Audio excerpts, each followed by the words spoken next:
Vamos dar continuidade ao nosso projeto estrutural, agora com as correções das não conformidades apontadas pelo programa, no que se refere à ocorrência de estados limites, últimos ou de serviço, ou seja, esmagamento do concreto comprimido numa dada seção transversal ou alongamento plástico excessivo da armadura tracionada, definindo-se estado limite último, ou estado limite de serviço, caracterizado por uma deformação excessiva de laje oblíqua ou pilar, ou fissuração em serviço acima de 0,4 mm em zona de tração. Nós iremos iniciar o nosso trabalho de correção das não conformidades pela cobertura. Precisei aumentar um pouco a espessura das lajes e, com isso, foi necessário recalcular a estrutura e para que fosse possível visualizar só as não conformidades em vigas. Então, a partir de agora, irei otimizar as armaduras, né, se possível, tentando evitar aumentar a altura ou a largura da seção transversal para não ter que refazer todo o cálculo novamente. Então, em muitas situações, um ajuste de armadura permite que ela passe tanto ao ELU ou ao ELS, respectivamente.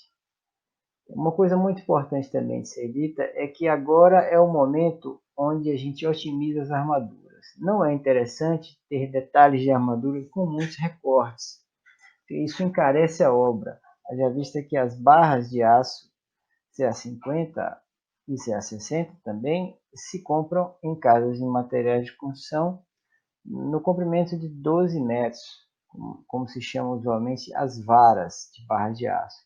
Então, se uma viga vai precisar de 5 metros de um ferro de 5.0,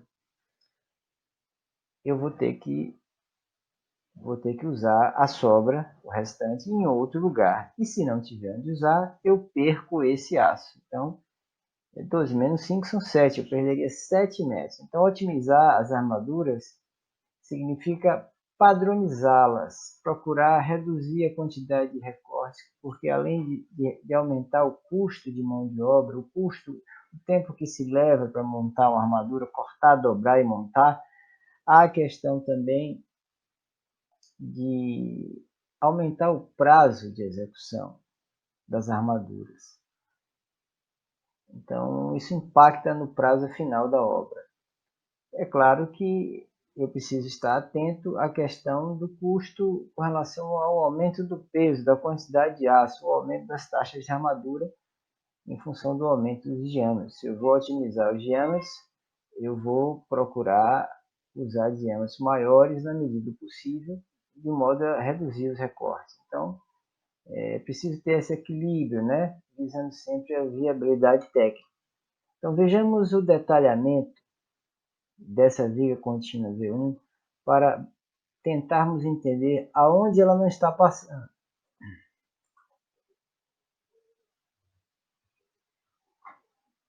Então, se visualizarmos, dermos um zoom no trecho 1, no tramo 1, entre os pilares P1 e P2, o programa está avisando que a flecha está excessiva, a deformação da viga está excessiva. Eu posso, inclusive, visualizar os diagramas de momento fletor e esforço cortante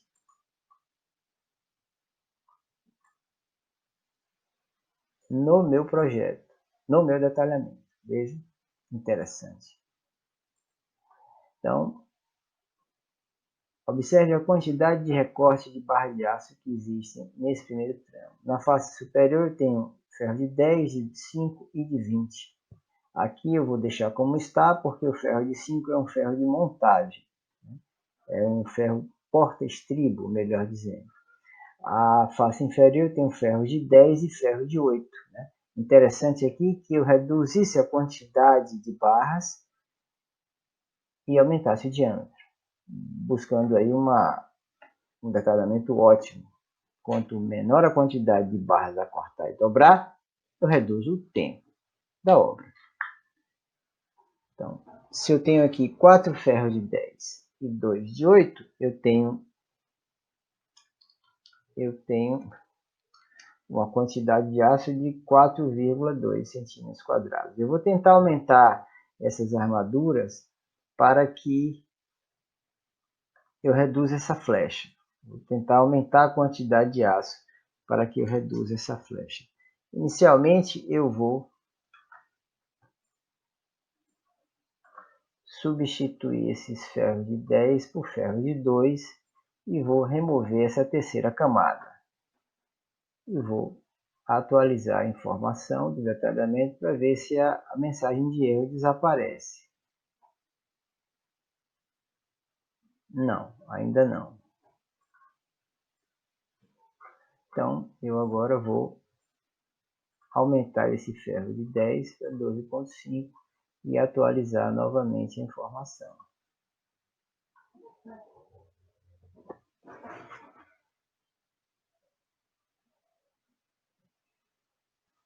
Não.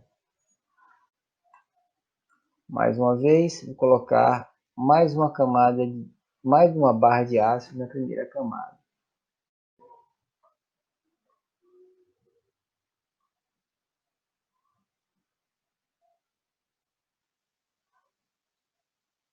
Ainda não. Vou aumentar o diâmetro da primeira camada. Veja como é complexo o trabalho e demorado.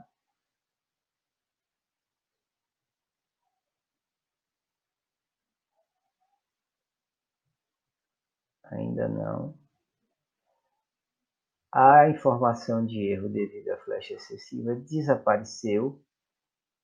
Então a flecha está atendida, mas surgiu uma outra questão relacionada às disposições da armadura conforme os artigos 13.2.2 e 18.3.2. Provavelmente, o problema aqui se deve ao fato dos espaçamentos entre ferros estar reduzido, impedindo a passagem ou do concreto ou dos vibradores. Vou reduzir para 2 ferros de 20, porque aí eu aumento o espaçamento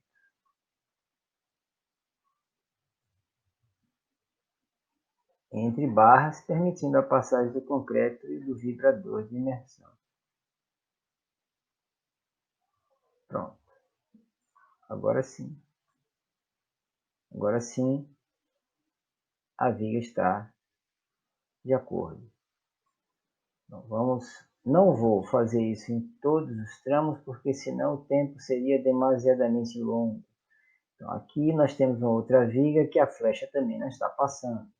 Eu vou aumentar a bitola da barra mais tracionada para 20 milímetros e ver o que acontece. Vou lançar outro 20, aumentar aqui para 20 também.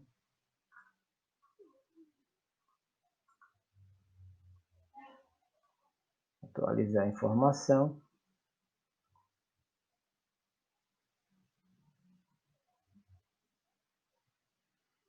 Ainda não.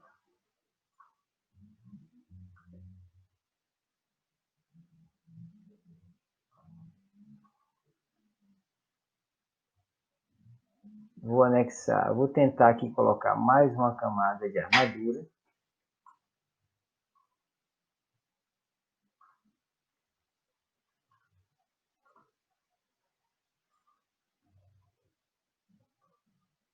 Vou botar aí 16,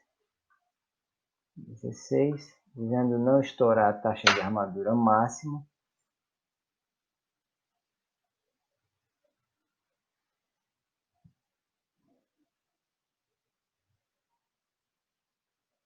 Ainda não. Veja que o problema continua com relação à flecha.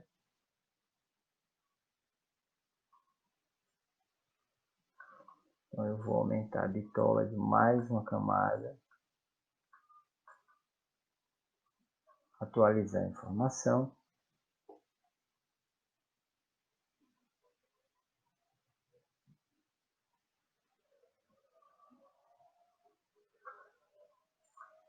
Aumentar da camada número 3.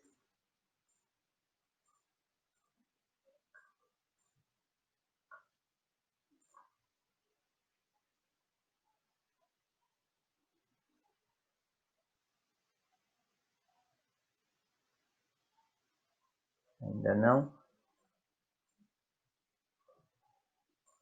Vou aumentar para 25 milímetros a armadura, primeira camada.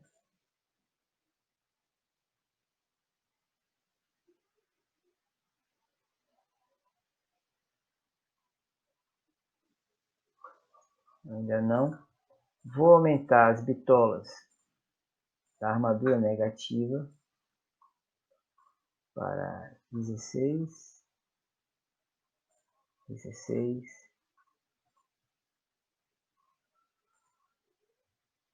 Se eu aumento o negativo, eu diminuo a flecha. É uma opção também. Ainda não. Vamos aumentar mais. Veja que o trabalho é demorado. 20. 20. Atualizar. Por que a taxa de armadura é tão alta? Por que essa viga está apresentando a taxa de armadura tão alta? Porque ela é uma das vigas que apoia a laje, que apoia o reservatório elevado de distribuição. Esse é o motivo. É um trecho com carregamento muito elevado.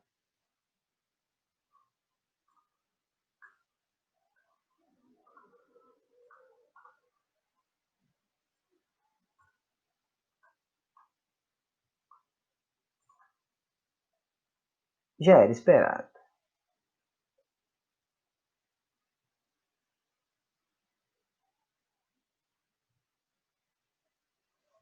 Aqui surgiu um outro problema. Quando eu aumentei para 25 milímetros as camadas superiores aqui, que combatem o momento negativo, surgiu um outro aviso. Armadura mínima e máxima ultrapassada. É o item 17353 da ABNT NBR 6118. Então, eu vou retornar para a bitola anterior, quando esse erro não tinha aparecido. Vou atualizar.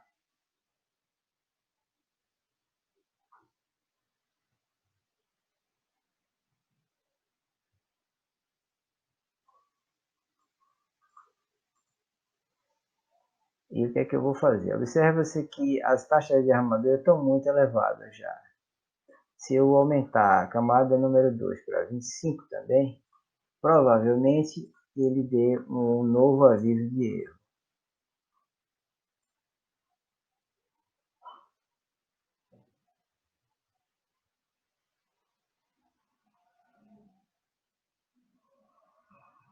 Tá vendo? Surgiu um novo aviso de erro. Então a solução aqui seria aumentar. A solução aqui seria aumentar a altura só desse trecho. A gente está 65 centímetros ou 70. Então a gente vai voltar para o menu entrada, pavimento. Eu vou alterar essa altura aqui para 70 centímetros.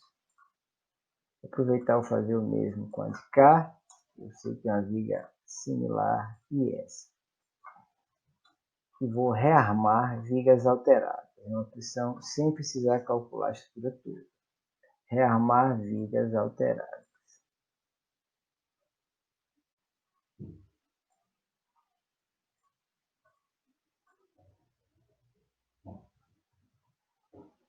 Eu vou começar por esse plano. Observe que agora ela já está com 70 centímetros de altura.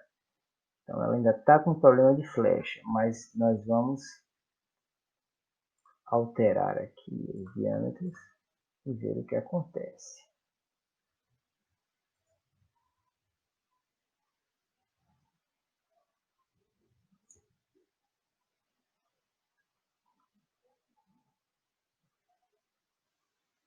Ainda não.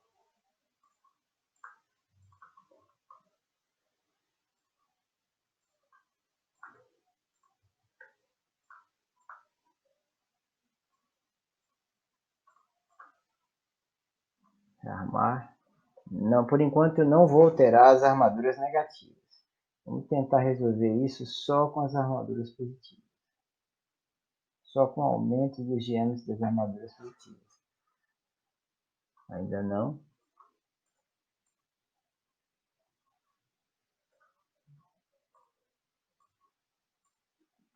Vou botar 25. Recalcular. Rearmar. Melhor dizendo.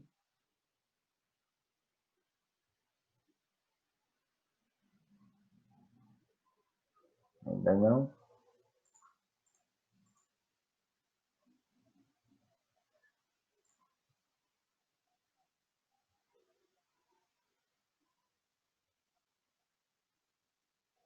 Está perto. Então, eu vou colocar mais uma camada de armadura.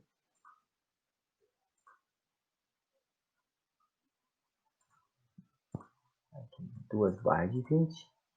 2 barras de 20. Segunda camada. Terceira camada. Aqui eu já vou aumentar para 16. Agora sim eu vou alterar a negativa para ajudar a reduzir essa flecha, que é o problema.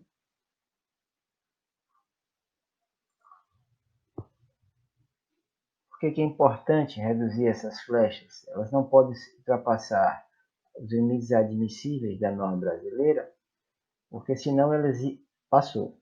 Agora passou. Ok? Tá aí. Então a viga agora está corretamente detalhada de acordo com os critérios de norma. Então, em função do peso dos reservatórios, nesse tramo, entre os pilares P5 e P6, precisamos de uma viga de 70 centímetros de altura. Então, como eu ia dizendo, é preciso, é uma obrigatoriedade no que se refere à obtenção dos esforços solicitantes de toda a estrutura, já que nós estamos trabalhando em regime elástico linear, ou seja, um regime de pequenas deformações, não se permite deformações grandes em nenhum tramo, nem de viga, nem de laje, nem de pilar, porque senão invalida, melhor dizendo, a análise em regime elástico linear. E se essas deformações forem grandes, poderão surgir esforços solicitantes não previstos, como tensões de membrana. Então, aqui nós já havíamos definido um procedimento, aqui foram 3 ferros de 16. Eu vou tentar ver se passa dessa maneira.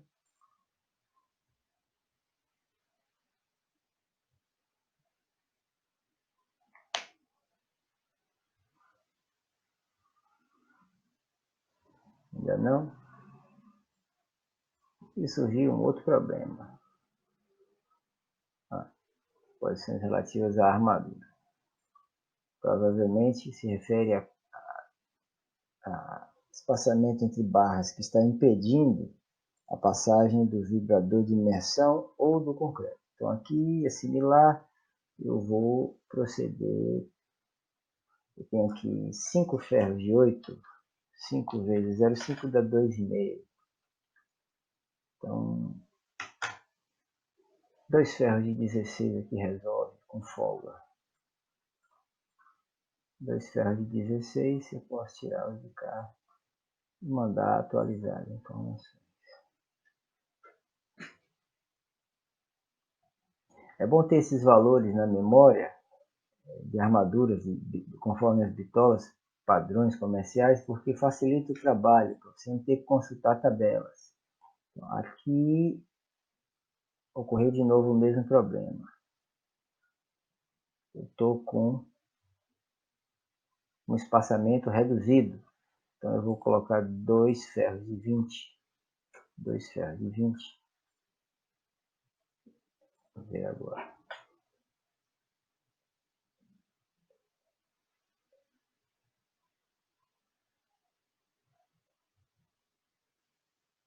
Pronto.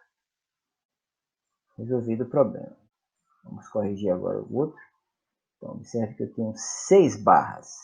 Vamos reduzir isso para 2 barras somente. Então, 0,8 vezes 6 dividido por 2, dá 2,4. 2 barras de 20 aqui com folga resolve. 2 barras de 20 com folga resolve.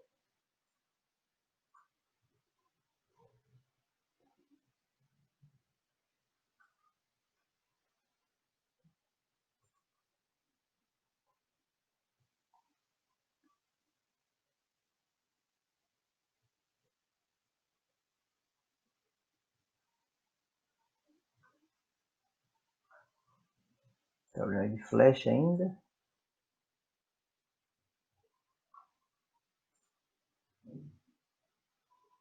Está muito perto. Então aqui eu vou colocar 12,5 e aqui eu vou colocar 16.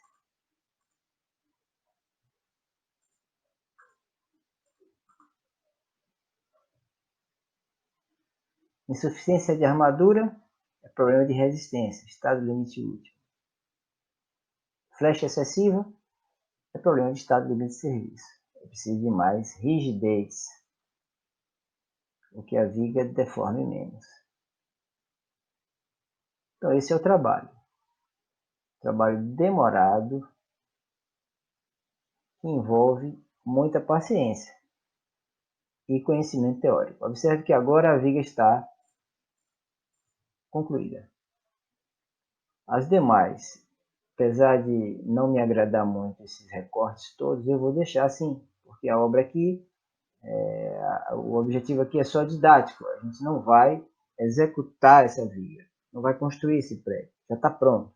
Então, aqui, como o objetivo é didático, vamos deixar dessa forma. Então, salvar, sim, e observe que toda a nossa viga agora está definida corretamente. Precisarei fazer em todos os pavimentos. Com relação às lajes, nós temos dois tipos de lajes. Nós temos as lajes nervuradas, numa direção. Elas aqui, eu fiz alguns ajustes, aumentei a altura de algumas que não estavam passando, elas passaram. Né? E temos lajes no térreo, lajes maciças de concreto armado, que também não apresentaram nenhum problema. Observem que aqui essas lajes, na verdade, estão apoiadas no terreno, mas nós não estamos considerando essa hipótese, que ela está a favor da segurança, né? Poderíamos ter feito isso, mas nós não estamos considerando elas apoiadas no terreno. Nós chamamos isso de apoio sobre base elástica. E o cálculo foi feito como se elas fossem livres na face inferior. Então, as armaduras aí estão trabalhando, né? Suportando, dando equilíbrio estrutural ao elemento, né? O elemento de placa, contra a ocorrência de estados limites. Então, vocês observem aqui que não tem indicação nenhuma de que tem solo embaixo do prédio, embaixo da laje do térreo, né? Então, o cálculo estrutural foi feito dessa maneira, mesmo sabendo que, na verdade, haverá. Então, estamos a favor da segurança. Muitos calculistas, inclusive, deixam aberturas no térreo e lançam só um lastro de contrapiso sem armadura.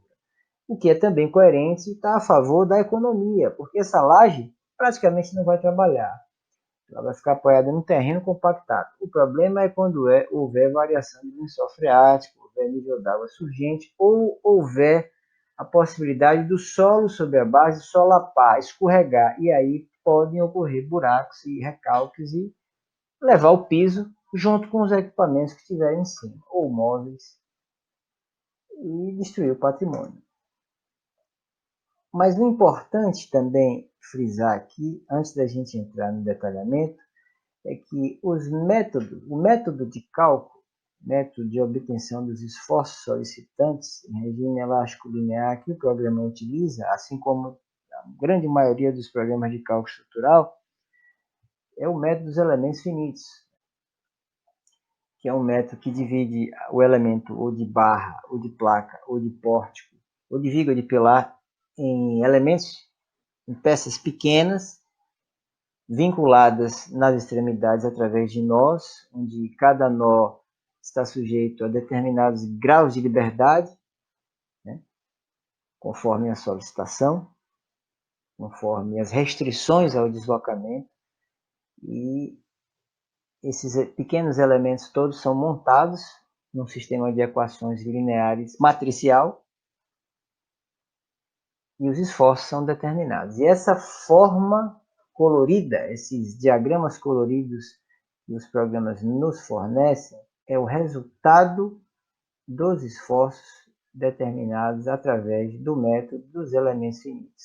Eu verifico aqui as combinações de carregamento para cada situação, e o programa me dá os momentos fletores, por exemplo, num determinado ponto da laje na direção X, eu verifico quais são os momentos fletores, sem precisar recorrer a tabelas. E na direção Y, momentos positivos, negativos, eu vejo tudo. Então, essa é a vantagem do método dos elementos finitos. Então, com relação agora ao detalhamento de lajes, nós precisamos também verificar os cálculos, né? É bom que você verifique os cálculos.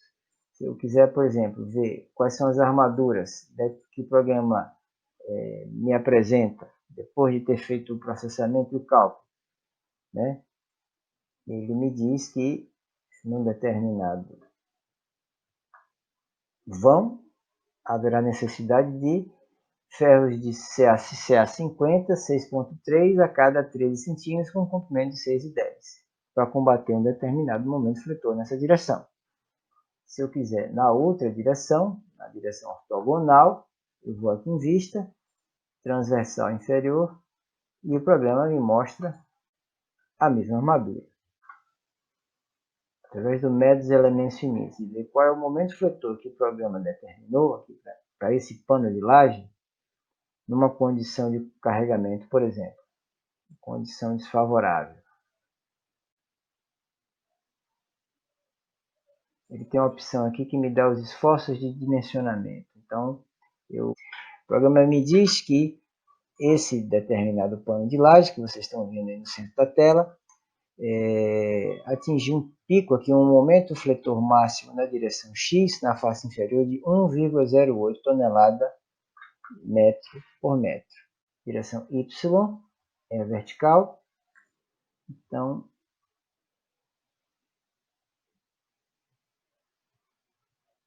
o momento fletor na direção Y positivo é 0,93.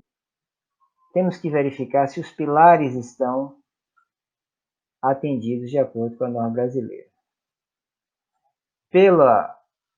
Observe que alguns pilares não estão atendidos. É o P11 e o P20, o P15 e o P16, o P25 e o P26 e o P44. A grande maioria passou. Vejamos o pilar 1, por exemplo. O pilar de seção retangular transversal de 20 por 40 e que apresentou os resultados indicados com taxas de armadura oscilando entre 0,9%, lembrando que o mínimo é 0,4%, até 1,5%, lembrando que o máximo é 4%, sendo 8% na região das emendas. Então, esse pilar P1 está atendido. Então, vamos ver como é que fica o detalhamento dele. O programa apresenta esse detalhamento. Veja que a seção transversal está aqui detalhada. Vamos visualizar em 3D.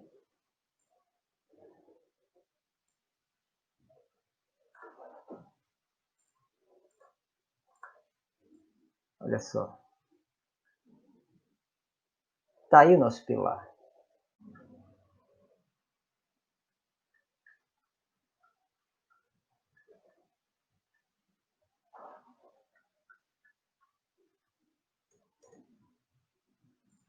Então,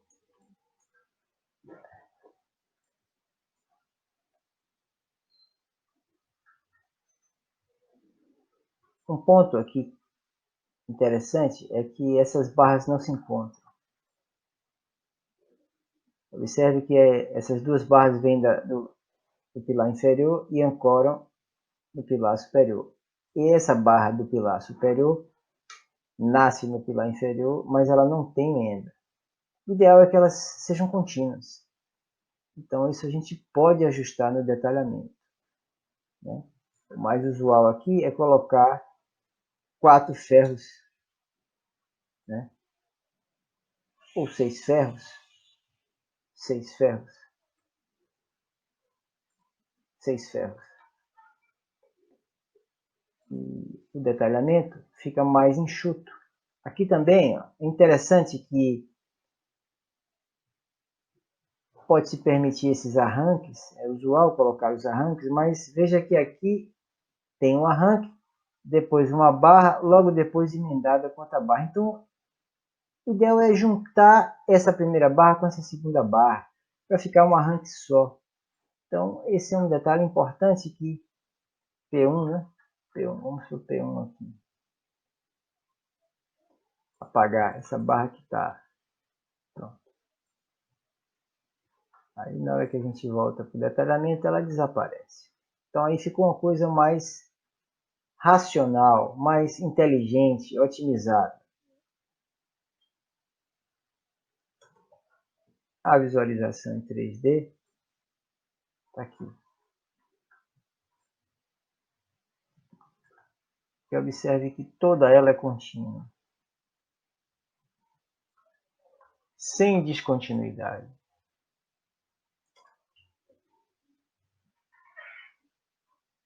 Os pilares que não passaram, eu preciso, voltando aqui, um deles não passou.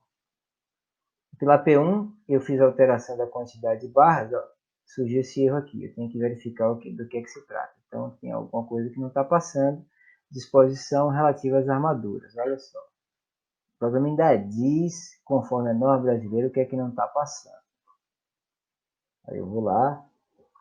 Os estribos poligonais garantem contra a flambagem as barras longitudinais situadas em seus cantos e as por ele abrangidas situadas no máximo a distância de 20 φ. Então, eu tenho que reduzir esse espaçamento ST. Então, é aqui. O problema é aqui. Então, eu vou colocar aqui, ó, um estribo fechado. Pronto, está resolvido. Ok? Tá vendo o V de ticar? Ticou, passou, verificou. Então, nos demais, você tem que ver também o que está acontecendo. Aqui no P11 e P20, há uma não conformidade, dá um X vermelho aqui que eu tenho que ver o que não está passando. Estado limite de ruptura frente às solicitações normais. Isso é problema de armadura vertical. Então, deve estar faltando pouco para dar um coeficiente de 1.005. Então, eu vou aqui aumentar um pouco. Vou botar 20 aqui. Passou, ok? E assim sucessivamente, gente. Da mesma forma que a gente falou em otimização de armaduras de vigas, é preciso fazer isso nos pilares também, para que a obra seja padronizada, para que a mão de obra se habitue a trabalhar com armaduras padrões em todo o projeto.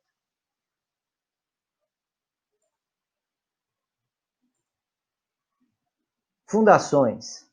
Com as mudanças de altura que eu fiz nas slides, observe que se agravou a superposição de dimensões de sapatos.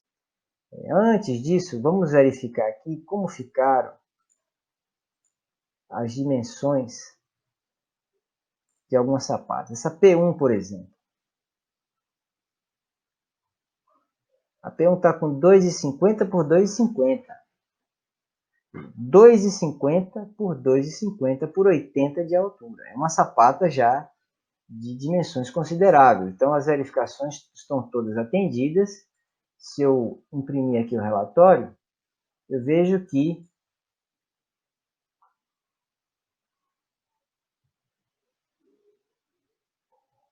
vocês se recordam que a tensão admissível do terreno era 1,1 kg por centímetro quadrado. Então, nós estamos bem perto disso. Com a ação do vento, essas tensões podem ser majoradas até 1,3, mais ou menos. Então, está atendido. Então, isso aqui eu não vou mexer, porque está muito próximo do limite. Olha a sapata aí, como ela ficou bonita. Ok? O problema são essas intermediárias aqui. Vamos ver o tamanho dessa P15? Olha só.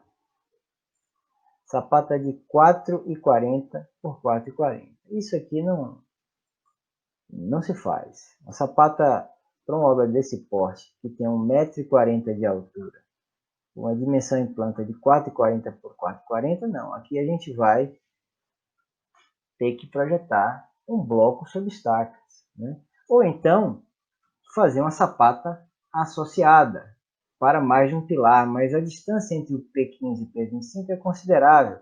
Se eu tentar fazer uma sapata associada para o P15 e P25, pode ser até que piore essa situação. Então, desse ponto em diante, nós vamos falar sobre isso num próximo vídeo e nós vamos apresentar como é que se dimensiona uma fundação e como é que se verifica recalques. Infelizmente não dá para falar tudo, só podemos pegar pontos isolados para mostrar qual é o trabalho que se faz depois que o projeto está todo calculado, né? E no próximo vídeo eu vou mostrar alguns critérios de dimensionamento de fundações e falar um pouco de detalhamento. Ok? Então é isso, gente. Então, até a próxima.